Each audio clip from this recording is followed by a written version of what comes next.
تو اس کی پکڑ نہیں ہوگی. جب اس کی پکڑ ہوگی تو پھر اس کا کوئی ٹھکانہ نہیں ہوگا. جس کی پکڑ اللہ کرے اس کا ٹھکانہ کیا ہوتا ہے. تو صحیح بخاری، صحیح مسلم، سنن ترمذی، سنن ابن ماجہ میں حدیث مبارکہ ہے. اس حدیث مبارکہ میں مظلوم کے لیے تسلی ہے، ظالم کے لیے وعید ہے، اور وہ اس مہلت سے دھوکہ نہ کھائے. قرآن پاک میں آتا ہے سورہ ابراہیم کی آیت نمبر 42 میں، وَلَا تَحْسَبَنَّ اللَّهَ غَافِلًا عَمَّا يَعْمَلُ الظَّالِمُونَ إِنَّمَا يُؤَخِّرُهُمْ لِيَوْمٍ تَشْخَصُ فِيهِ الْأَبْصَارُ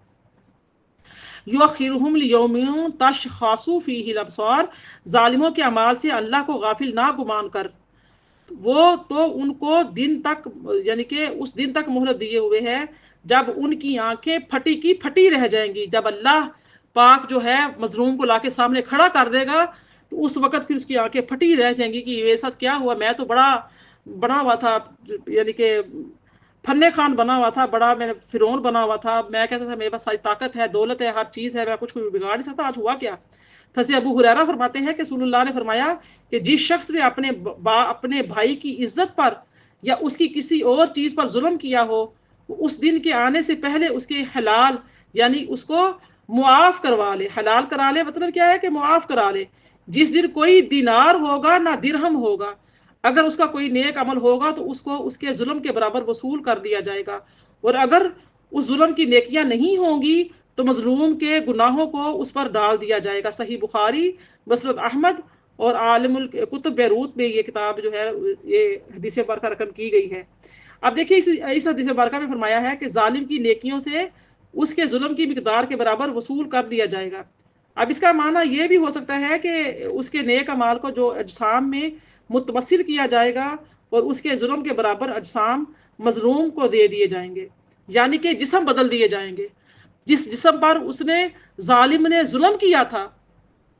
تو کیا ہوگا کہ جسم بدل دیا جائے، مظلوم کا جسم اس کو دے دیا جائے گا، تاکہ وہ جو تکلیف کی شدت اس وقت ظالم نے جو مظلوم پر ڈھائی تھی، جو اسے تکلیف دی تھی، جو اس کو مارا تھا، پیٹا تھا، ظلم کیا، قتل کیا، تشدد کیا، جیسا بھی ظلم کیا تھا، تو یہاں پہ ظلم یہ بھی ہو سکتا ہے، تمثیل دی جا رہی ہے کہ جسم بدل دیے جائیں گے. اللہ اکبر، اللہ تعالیٰ محفوظ فرمائے. تو کیا ہوگا کہ وہاں پر اجسام میں متمثل کیا جائے گا اور اس کے ظلم کے برابر اجسام مظلوم کو دے دیے جائیں گے. اور اس کے جو ہوں گے، اس کا معنی یہ بھی ہو سکتا ہے کہ ظالم کے جو صحائف اعمال سے اتنی نیکیوں کو کاٹ کر مظلوم کے صحائف اعمال میں لکھ دیا جائے گا، اور یہ بھی ہو سکتا ہے کہ اتنی نیکیوں کا اجر و ثواب ہو تو وہ مظلوم کو عطا کر دیا جائے گا. اسی طرح مظلوم کے جو گناہ ظالم پر ڈال دیے جائیں گے، اور ان کے بھی یہی تعین جو ہے نا محامل ہیں جو بیان کیے گئے ہیں. ایسے حذیفہ فرماتے ہیں کہ رسول اللہ نے فرمایا کہ تم لوگوں کی مثل عمل نہ کرو. کیا فرما رہے ہیں کہ تم لوگوں کی مثل عمل نہ کرو، کہ تم کہو کہ اگر لوگ ہمارے ساتھ اچھا سلوک کریں گے تو ہم بھی ان کے ساتھ اچھا سلوک کریں گے. تو میری پیاری بہنوں، آج کا رویہ تو یہی ہے، اور اگر وہ ہم پر ظلم کریں گے تو ہم بھی ان پر ظلم کریں گے. لیکن تم اپنے آپ کو اس کا عادی بناؤ کہ اگر لوگ تمہارے ساتھ نیک سلوک کریں تو تم بھی ان کے ساتھ نیک سلوک کرو، اور اگر وہ تم پر ظلم کریں تو تم ان پر ظلم نہ کرو. سنن ترمذی، مسند احمد. کیونکہ ظلم نہ کرنا بھی احسان ہے. اور اس حدیث مبارکہ کا معنی یہ ہے کہ تم اپنے نفسوں کو اخلاق حسنہ کا وطن اور محل بنا لو، حتیٰ کہ ظلم اور بد اخلاقی تمہارے لیے اس طرح اجنبی ہو جائے جیسے پرایا شہر اجنبی ہوتا ہے. حضرت علی رضی اللہ تعالیٰ بیان کرتے ہیں کہ رسول اللہ نے فرمایا، مظلوم کی دعا سے بچو، کیونکہ وہ اللہ سے اپنے حق کا سوال کرتا ہے اور اللہ کسی حقدار کو اس کے حق سے منع نہیں کرتا. حضرت اویس بن شرجیل جو ہے رضی اللہ تعالیٰ عنہ جو ہیں،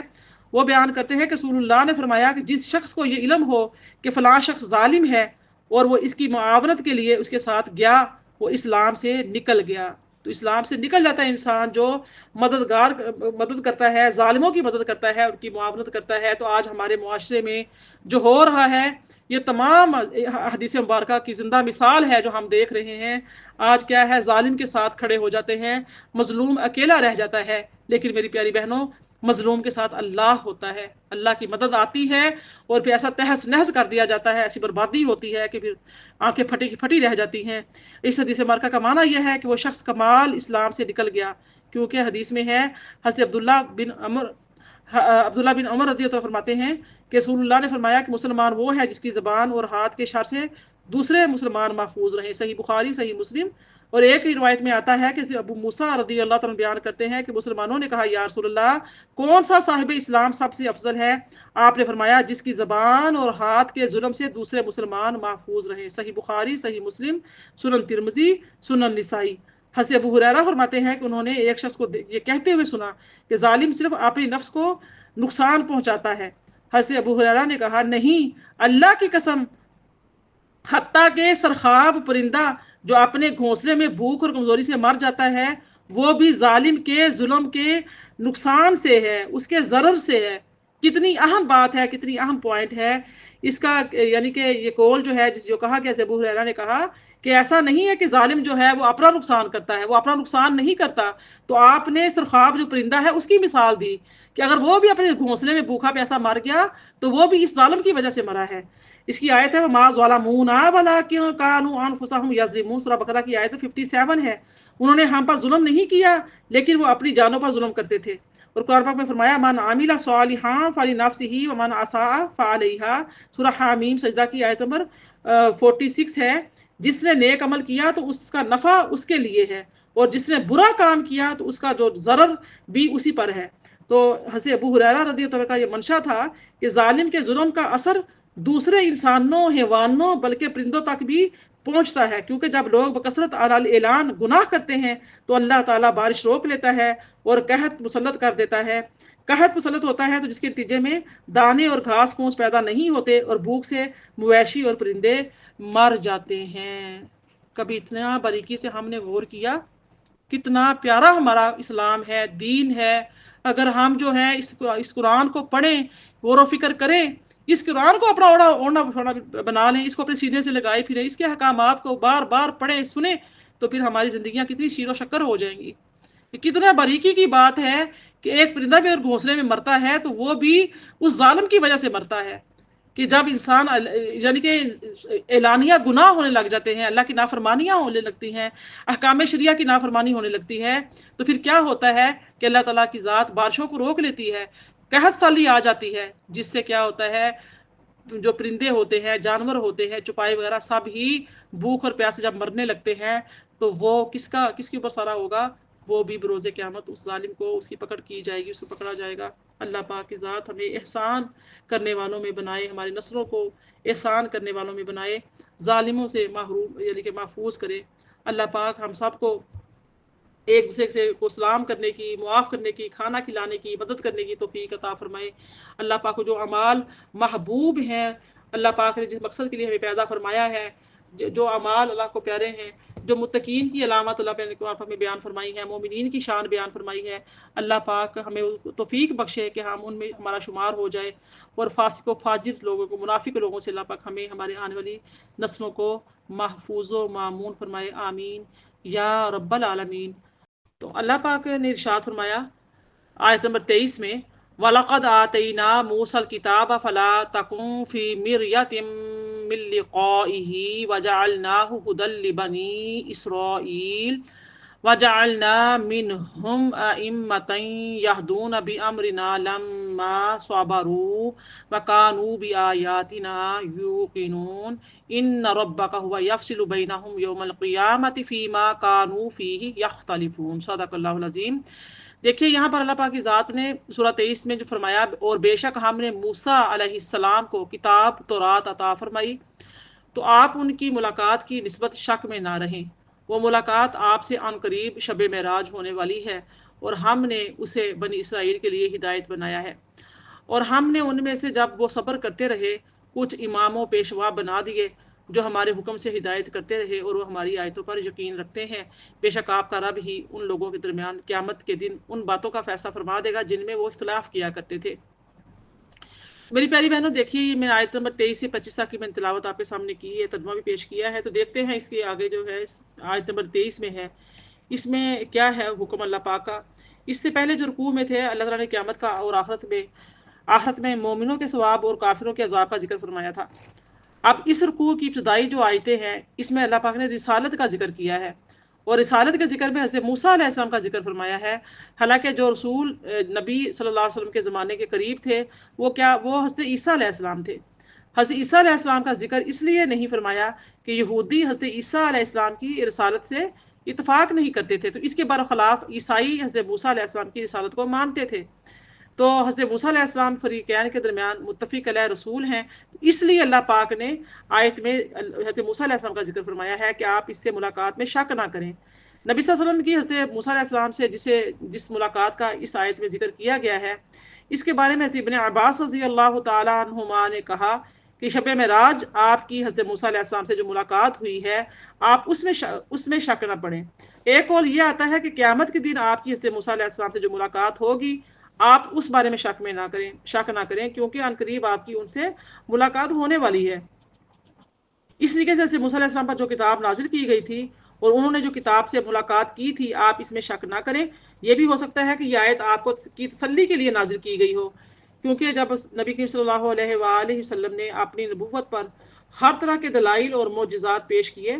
تو اس کے باوجود کفار مکہ نے آپ کی نبوت کو نہیں مانا، تو آپ اس سے یعنی کہ غمگین ہوئے۔ تو گویا کہ آپ سے کہا گیا کہ آپ حضرت موسیٰ علیہ السلام کا حال یاد کریں اور غمگین نہ ہوں، کیونکہ ان کو بھی ایسے حالات پیش آئے اور ان کو بھی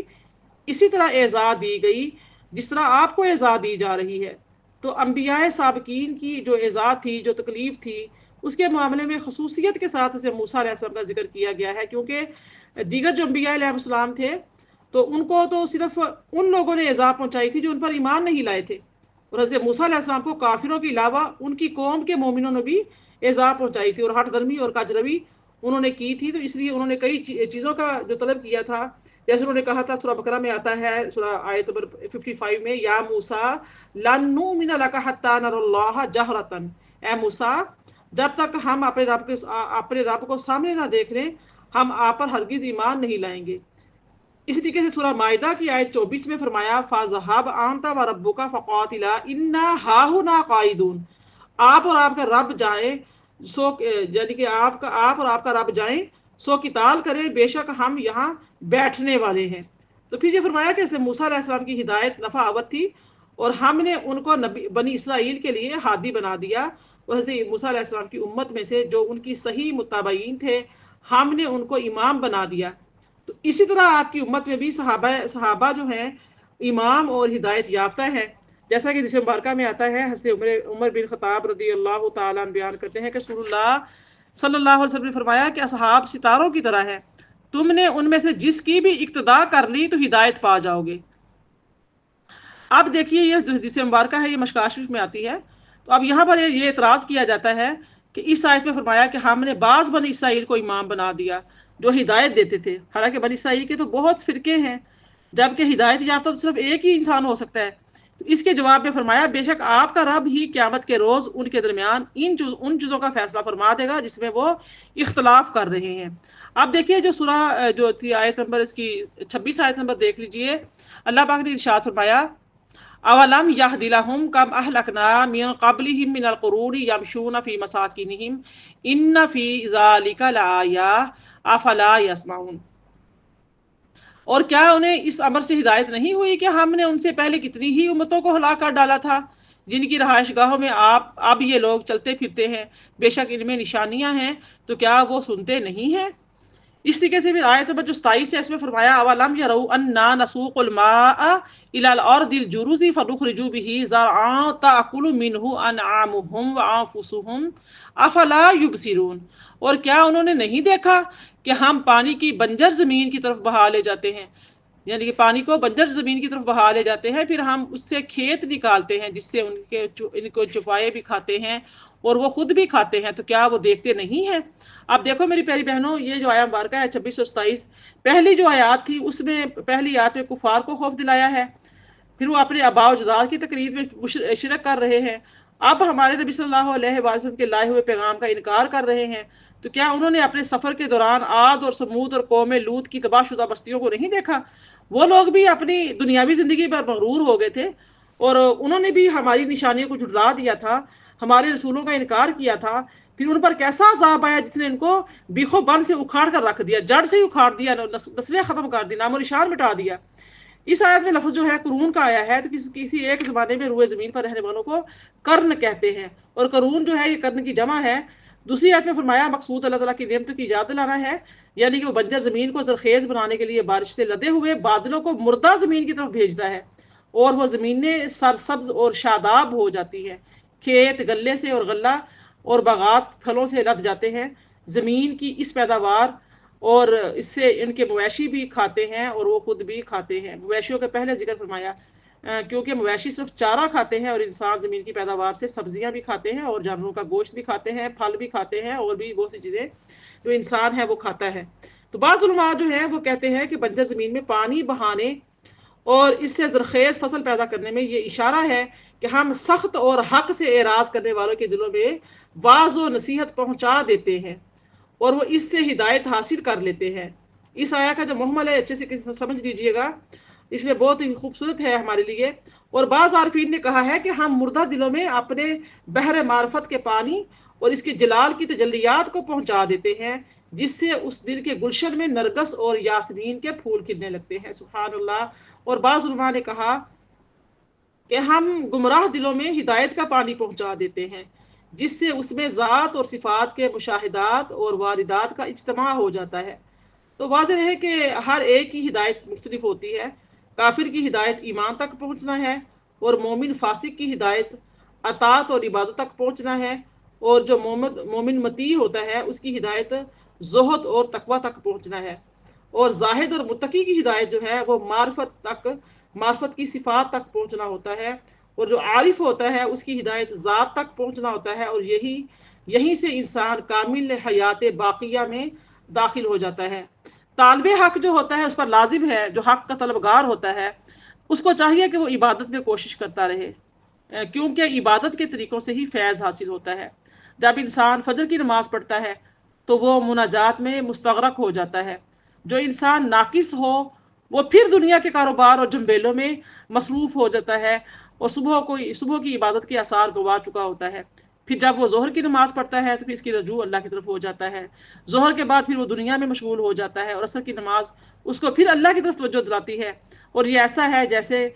کسی خشک اور بے آب و گیاہ زمین میں بار بار پانی دیا جاتا ہے تاکہ وہ فصل اگانے کے قابل ہو جائے، تو حتیٰ کہ ایک دن وہ فصل لہلہانے لگتی ہے۔ اسی طرح رمضان کا مہینہ جب آتا ہے تو مومن روزے رکھتا ہے، اور ایک محدود وقت میں فرشتوں کی صفات سے متصف ہو جاتا ہے، اور جب بار بار یہ عمل ہوتا ہے تو اس میں صفات الہیہ منعکس ہو جاتے ہیں، حتیٰ کہ وہ اللہ کی صفات سے متصف اور اللہ کے اخلاق سے متخلق ہو جاتا ہے۔ تو میری پیاری بہنوں، یعنی جو اگر انسان مظہر ملائکہ ہو جائے، فرشتوں کی طرح ہو جائے، تو ہنوز معراج انسانیت سے دور ہے۔ کہ اس کا کمال پیکر جبریل ہونا ہی نہیں، اس کا کمال مظہر رب جبریل جو ہے نا وہ ہونا ہے۔ آیت نمبر 28 میں فرمایا وَيَقُولُونَ مَتَىٰ هَٰذَا الْفَتْحُ إِن كُنتُمْ صَادِقِينَ، اور کہتے ہیں یہ فیصلے کا دن کب ہوگا اگر تم سچے ہو۔ آیت نمبر 29 دیکھیے قُلْ يَوْمَ الْفَتْحِ لَا يَنفَعُ الَّذِينَ كَفَرُوا ایمانہم ولا ہم ینظرون، آپ فرما دیجئے فیصلے کے دن نہ کافروں کو ان کا ایمان فائدہ دے گا اور نہ ہی انہیں مہلت دی جائے گی۔ فَأَعْرِضْ عَنْهُمْ وَانتَظِرْ إِنَّهُمْ مُنتَظِرُونَ، پس آپ ان سے منہ پھیر لیجئے اور انتظار کیجئے، اور وہ لوگ بھی انتظار کر رہے ہیں۔ الحمدللہ یہاں پر ہماری جو ہے سورہ سجدہ مکمل ہو رہی ہے، جس کی 30 آیتیں تھیں، تو الحمدللہ اللہ پاک کے حکم سے مکمل ہوئی۔ آئیے ان آخری جو آیات ہیں ان کی تفسیر کو دیکھ لیتے ہیں۔ آیت نمبر 28 سے 23 تک میں نے تلاوت کی ہے۔ مسلمان کفار مکہ سے کہتے تھے کہ ایک دن اللہ ہمارے اور تمہارے درمیان فیصلہ فرما دے گا، اور اس سے ان کی مراد قیامت کا دن تھا، اور وہ کہتے تھے کہ ان قریب اللہ تعالیٰ فیصلہ فرمائے گا، اور اس دن نیکوکاروں کو اجر و ثواب عطا فرمائے گا اور بدکاروں کو سزا دے گا۔ تو کفار مکہ مسلمانوں کا مذاق اڑاتے ہوئے پوچھتے تھے بتاؤ وہ دن کب آئے گا اگر تم سچے ہو۔ اللہ تعالیٰ نے مسلمانوں کی طرف سے جواب دیا، آپ ان سے کہہ دیجئے کہ جب وہ فیصلے کا دن آئے گا تو تم کو ایمان لانے کی اور توبہ کرنے کی مہلت نہیں ملے گی۔ استغفر اللہ۔ علامہ قرطبی کہتے ہیں کہ یوم فتح سے مراد یوم بدر یا یوم فتح مکہ ہے۔ کیونکہ یوم بدر میں 70 کافر قتل کر دیے گئے تھے اور فتح مکہ کے دن وہ بھاگ گئے تھے، اور حضرت خالد بن ولید رضی اللہ تعالیٰ نے ان کا پیچھا کر کے ان کو قتل کرا دیا تھا۔ یہ جوامع الاحکام احکام القرآن میں آتا ہے، لیکن یہ تفسیر جو ہے یہ صحیح نہیں ہے، کیونکہ جنگ بدر میں جو کفار لڑنے کے لیے آئے تھے ان میں سے جو قتل ہونے سے بچ گئے تھے ان میں سے بہت سے ایمان لے آئے تھے۔ اسی طرح فتح مکہ کے دن اور اس کے بعد تمام کفار مکہ اسلام لے آئے تھے۔ اس لیے اس آیت کی تفسیر جو ہے نا صحیح ہے، کہ یہی تفسیر صحیح ہے کہ اس سے مراد قیامت کا دن ہے، اور اس دن کسی کافر کو ایمان لانے کی مہلت نہیں دی جائے گی، اور نہ کسی کو اس دن ایمان لانے سے کوئی فائدہ پہنچے گا۔ آخری آیت میں فرمایا کہ آپ ان سے اعراض کیجئے، اس کا معنی ہے کہ آپ ان کی جاہلانہ باتوں سے اعراض کریں اور اس کا جواب نہ دیجئے۔ وَذَرْنِي وَالْمُكَذِّبِينَ أُولِي النِّعْمَةِ وَمَهِّلْهُمْ قَلِيلًا، سورہ مزمل کی آیت نمبر 11 میں آتا ہے، اور ان جھٹلانے والوں امیروں کو آپ میرے ساتھ چھوڑ دیجئے، میں اس سے نمٹ لوں گا اور ان کو کچھ مہلت دے دیجئے۔ تو بعض علماء نے کہا کہ یہ آیت منسوخ ہے، یہ حکم اس وقت تھا جب آپ کو مشرکین کے خلاف جہاد کرنے کا حکم نہیں دیا تھا، اور جب جہاد کی آیت نازل ہو گئی تو یہ حکم جو تھا وہ منسوخ ہو گیا۔ وہ تھا سورہ جو توبہ ہے، اس کی 5 نمبر جو آیت ہے، اس میں آتا ہے فَقْتُلُوا الْمُشْرِكِينَ حَيْثُ وَجَدتُّمُوهُمْ، سو آپ مشرکین کو قتل کیجئے جہاں بھی آپ ان کو پائیں۔ یعنی کہ جو آیت میں نے پہلے سورہ مزمل کی تلاوت کی اس کو وہ منسوخ ہو چکی تھی، تو اس کے بعد آپ یہ آیت پھر نازل ہوئی کہ آپ مشرکین کو قتل کیجئے جہاں بھی آپ ان کو پائیں۔ اور بعض علماء جو ہیں وہ کہتے ہیں کہ یہ آیت منسوخ نہیں ہے، لیکن اس آیت کے نازل ہونے کے بعد بھی ہر جگہ مشرکین سے قتال واجب نہیں ہے۔ بعض اوقات کسی علاقے میں مشرکین سے صلح ہو جاتی ہے، بعض اوقات مشرکین یہود و نصارہ جزیے پر تیار ہو جاتے ہیں، اور بعض اوقات مشرکین سے مقابلہ اور ان پر غلبہ حاصل کرنے کے لیے مسلمانوں کے پاس مادی اسلحہ نہیں ہوتا، جیسا کہ آج کل جو ہے امریکہ ہے، روس ہے، برطانیہ، فرانس، چین وغیرہ ایسی عالمی سپر طاقتیں ہیں، اور ان کے خلاف قتال کرنا، جو قتال کرنا ہے مسلمانوں پر واجب نہیں ہے۔ جیسا کہ حدیث مبارکہ میں آتا ہے کہ حضرت حذیفہ رضی اللہ تعالیٰ عنہ بیان کرتے ہیں کہ رسول اللہ نے فرمایا کسی مومن کے لیے یہ جائز نہیں ہے کہ وہ اپنے نفس کو ذلیل کرے۔ صحابہ نے پوچھا وہ اپنے نفس کو کیسے ذلیل کرے گا؟ تو آپ نے فرمایا کہ وہ ایسی آزمائش کے در پہ ہو جائے جس کی وہ طاقت نہیں رکھتا، یعنی کہ اتنے بڑے یہ ممالک ہیں تو اس کے تو عام یعنی کہ انسان کے بس میں تو نہیں نا ہے کہ وہ اس کو وہ کریں گے، مطلب کہ ان سے جنگ کریں گے، لڑائی کریں گے۔ اس لیے آپ یعنی کہ فرمایا اللہ پاک نے کہ نبی پاک نے فرمایا کہ نفس کو ذلیل نہ کرے،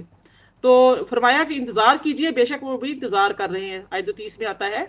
تو یعنی کہ وہ آپ کے اوپر حوادث زمانہ کے نزول کا انتظار کر رہے ہیں، اور آپ ان کے اوپر عذاب الہی کے نزول کا انتظار کیجئے۔ وہ اس انتظار میں ہے کہ بت ان کی مدد کریں گے، آپ اللہ کی مدد کا انتظار کیجئے۔ وہ استحزان قیامت کا انتظار کر رہے ہیں، آپ سنجیدگی سے قیامت کا انتظار کیجئے۔ اگر اعتراض کیا جائے کہ وہ قیامت کا کیسے انتظار کر رہے ہیں تو وہ قیامت کا انکار کرتے تھے، اس کا جواب یہ آتا ہے کہ ان میں سے بعض قیامت میں شک کرتے تھے، اور بعض قیامت کے آنے میں بعض جو ہے قیامت کے آنے میں شک کرتے تھے، اور بعض جو ہے اس کا انکار کرتے تھے۔